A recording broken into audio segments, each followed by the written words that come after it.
રાપર કારુડાવાડી વિસ્તારમાં રાજબાઈ માતાજી મંદિરના મેળામાં થયેલી હત્યાનો ભેદ પોલીસે ગણતરીના કલાકોમાં ઉકેલી નાખ્યો છે। 3 સપ્ટેમ્બરે મોમાઈવાંઢ રાપરના નરેશ સામા કોલોની હત્યા કરવામાં આવી હતી। પોલીસે તપાસમાં સામે આવ્યું કે આરોપીઓએ તેમની ભત્રીજી સાથે મૃતકના પ્રેમ સંબંધની શંકાના આધારે હત્યા કરી હતી।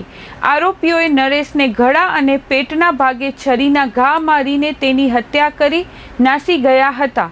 રાપર પોલીસ સ્ટેશનના પોલીસ ઇન્સ્પેક્ટર જે.બી. બબુડિયાના નેતૃત્વમાં વિવિધ ટીમો બનાવવામાં આવી। પોલીસે હ્યુમન સોર્સ, ટેકનિકલ સર્વેલન્સ અને મોબાઈલ લોકેશનના આધારે આસપાસનો વિસ્તાર કોર્ડન કર્યો। મોમાઈમોરા અને ઉમૈયા ગામની વાડી વિસ્તારમાંથી ત્રણેય આરોપીઓની ધરપકડ કરવામાં આવી।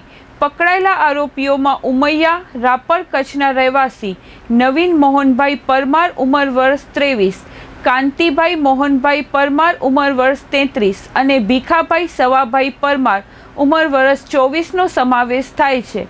આરોપીઓએ પૂછપરછમાં ગુનાની કબૂલાત કરી છે।